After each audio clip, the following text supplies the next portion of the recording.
دا ورور پوښتنه کوي حاجیان صاحبان چې د مکی شریف څخه د زمزم اوبه راوړي دا څنګه دي؟ دا بالکل ښه کار دی، سنت عمل دی.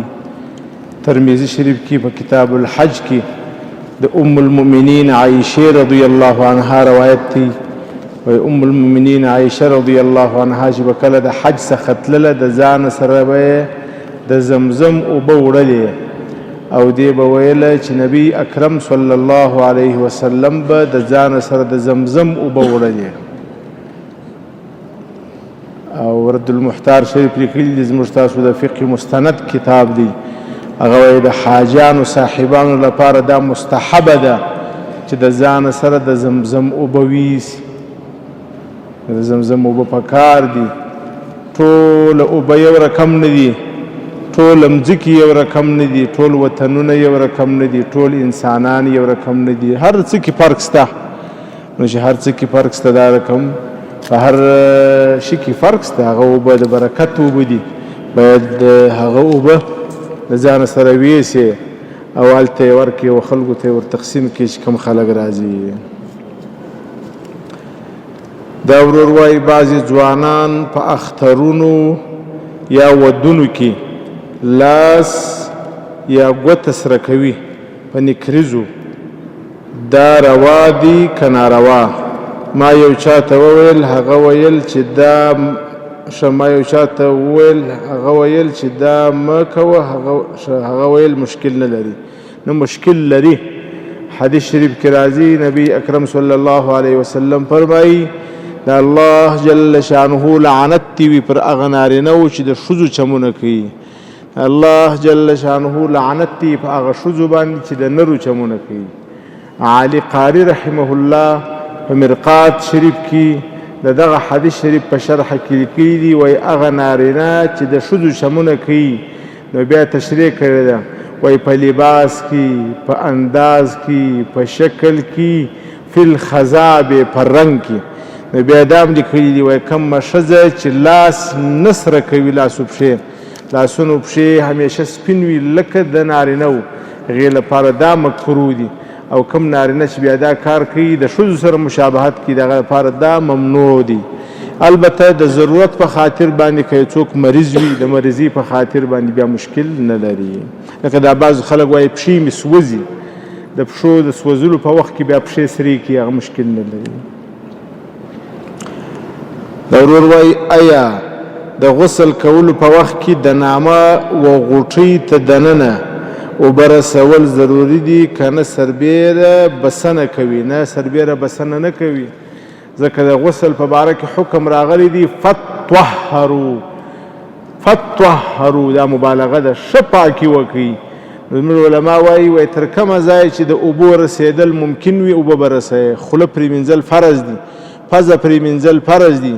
که غوږونه ښځو سرې کړي وه، دا د غوږو غوږوالي ځایونه یا یې پزه سرې کړې وه، د هغه سرې لندول فرض دي. د نامه غوټۍ ته اوبه رسول دا فرض دي، ضروري دي، لازمي دي. که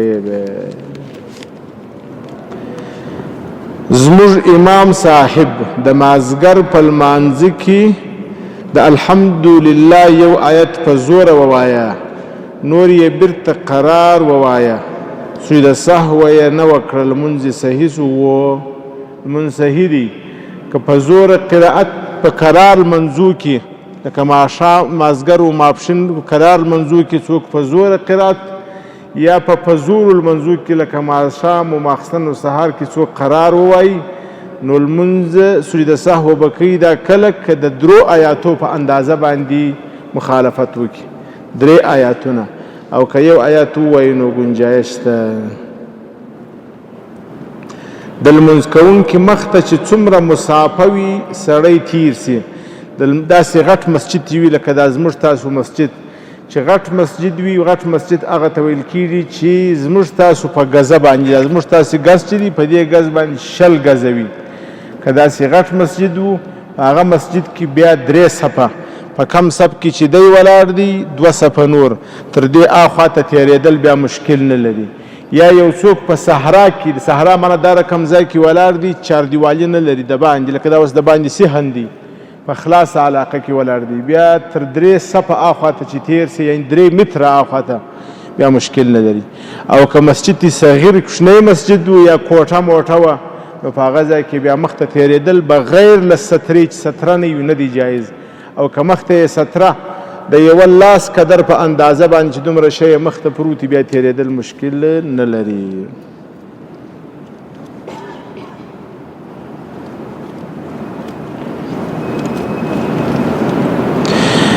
شیخ صاحب ما کوزده کړی ودول چې دي ورول مو 4 لکه افغانۍ ده او یا زره ور رسېدلي دي نورې پاته دي نکاح مو سوې ده اوس پټ ورځمه زما ورتګ مضبوطه ورځه مضبوطه بریک مو پر نیسه کار باسه چې هلته دې جبهه دغه جوړه کړله سم بیا به د سم ځان سره یو غټ موټر بولې ټوله به کې راولي چې کم از کم هلته یو دغه باید جوړ کړې یو 15 ته ورسوي باید چې نکاح سوي وي بس بیا مشکل نه لري. نکاح سوی ده مهر دې ورکړی دي او ښځه سره راضي ده ښځه راضي بلا خیر خیرت.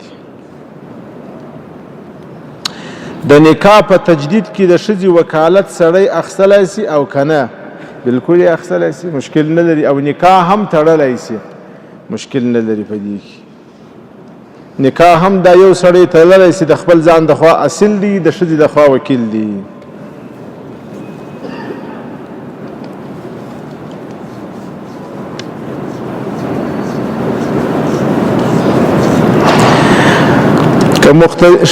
که مقتدی د امام سره جماعت کې شریک سي او د مقتدی څخه یو رکعت تیر سوی وي نو کله چې امام سلام وګرځوي او مقتدی هم سلام وګرځوي او څه تسبیحات ووایي نو اوس به مقتدی لمونځ د سره راګرځوي او که برکت پوره کوي. که چیرې یوه طرف ته سلام په هیره وګرځوي بیا لمونځ راګرځېدل نه غواړي بس ولاړ دي سي. که دواړو طرفو ته سلام په هیره وګرځوي بیا دا دواړو طرفو ته چې سلام په هیره وګرځوي د امام سره یو ځای وګرځوي بیا په سجده سهو باندې غاړه خلاصېږي. او که د امام تر سلام ګرځولو وروسته یې سلام وګرځوي بیا یې لمونځ صحت نه لري لمونځ به بېرته راګرځوي.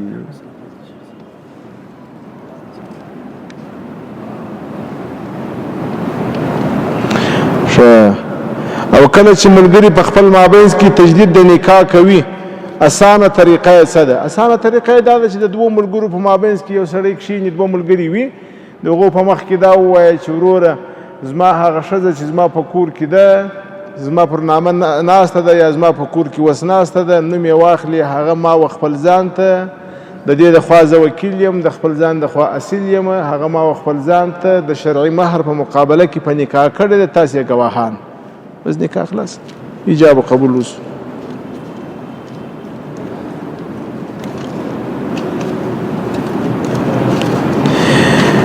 په یو ډېر لوی ستونزې کې ګیر یم هر عبادت چې کوم هیڅ می په زړه تأثیر نه کوي که لمونځ وي که ذکر وي زړه ګناه ونیولي.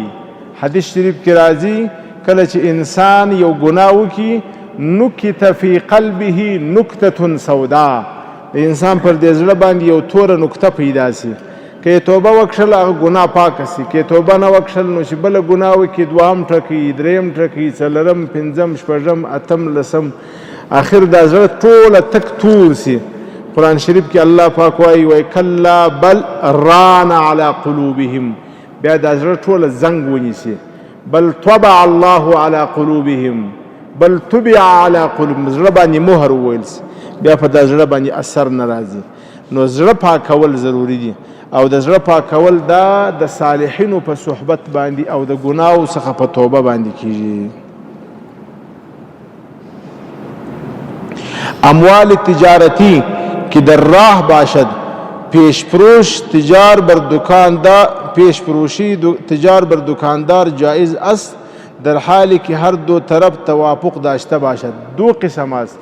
در راه است مثلا شما مال را خواستی از چین اونمو مال که شما خواستی از چین اونجا در چین اونمو مال وکیل شما قبض کرده اونمو مال که در چین وکیل شما قبض کرد اونمو مال از شما شد ان شما از اونمو مال و مالک شدی الوقتی که مالک شدی شما می توانی که اونمو مال را بفروشی.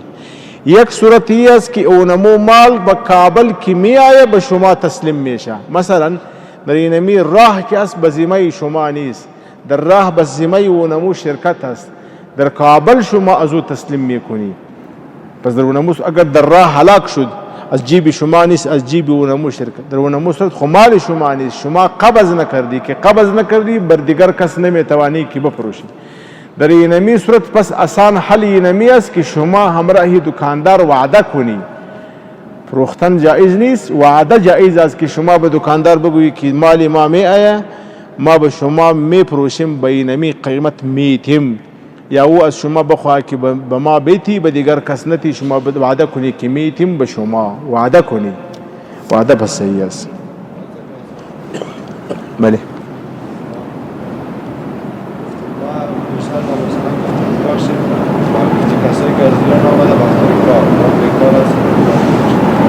خو صحیح است. در اونجا در اسلام کلا و در اینجا وتاک صنعت تجارت دیدی اینجا، اونجا با وتاک صنعت تجارت که رفتی اونجا در وتاک صنعت تجارت هر نمبرم نوشته کرده، تمام ترتیب نوشته کرده، کسی که میخواد فقط نام نویسی کنی اینجا پرده بری اونجا با وتاک صنعت تجارت شرط مرد نیست. هر کس که کار میخواد در هر بخش کی کار میتوانی. در تمام افغانستان اونایی که اتحادیه داره به شما کار میده. وتاق صنعت و تجارت اینجاست، وتاق صنعت تجارت اونجا وتاق بری کار میده. به 10,000 نفر اعلان کرده، 10,000 نفر که ما اونا را جذب میکنیم.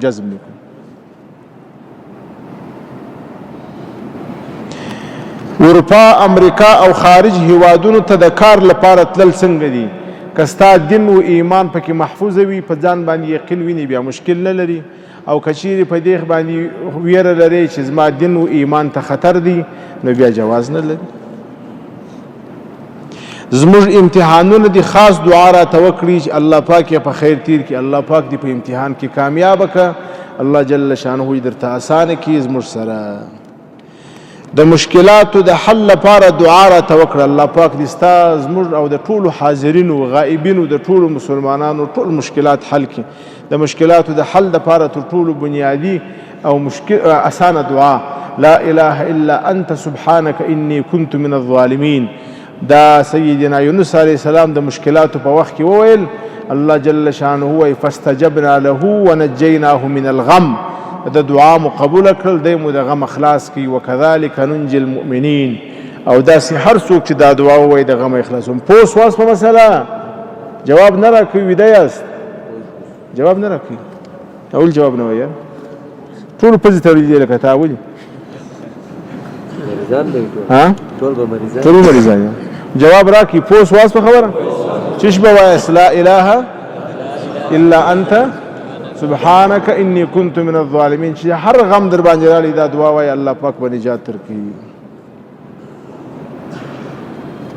مولی صاحب محترم، بسیار زیاد مشکلات داریم، خصوصی برایم دعا کنید در امان الله تعالی وجد. الله تعالی تمام مشکلات شما را حل کنه یا رب یا کریم. د کورنۍ سخت مشکلات سره مخ یم، لطفا کچیرې د زړه اخلاص دعا را توکې، الله پاک دې ټول مشکلات زموږ سره حل کړه. د ټول مشکلاتو دی الله پاک خلاص کړه. مخکې مې وویل لا اله الا انت سبحانك اني كنت من الظالمين. دعا د هر مشکل د نجات لپاره ده. آیا نکاح بدون لمهر شرعی جواز دارد؟ نه، نکاح بغیر لمهر جواز نه لري. نکاح کې مهر شرط دی. که یو ښځه د بوډاوالي حالت ته ورسېږي بیا ورته نکریزې ضروري دي. ضروري دا مطلب مناسب دا دی چې د ښځې لاس د نارینه د لاس څخه بدل وي. که نور لاس نشي سور کولی، نوکان دي خالص سره کوي، پکار دي چې نوکان یې سري چې د نارینهو څخه یې فرق وي. که چیرې یو کس لوبیا یا وریجې اوس اخلي او دا ساتي قیمتي ته یا څو میاشتې ساتي، دا سود ده او کنه سود نه دی. البته که دې ته بیا په شریعت کې احتکار وایي. احتکار هم محتکر ملعون دی.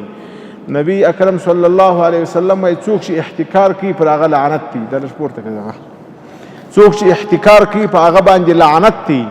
نو دا احتکار دی. احتکار ناروا دی، خو یو شرط دی، احتکار هغه وخت دی کله که ستا د دې ساتلو په وجه په بازار کې یو مشکل جوړېدي، دا شی کمیدي، نقصان جوړېدي، او که تا ځان ته 15 بوجي اخیستي په دې په بازار کې کوم مشکل نه جوړېدي، بیا ستا هغې پروا نه لري. خلک یې اخلي دې دپاره چې ګټه په وکړي، نو چې ګټه نه وي بیا څه فایده.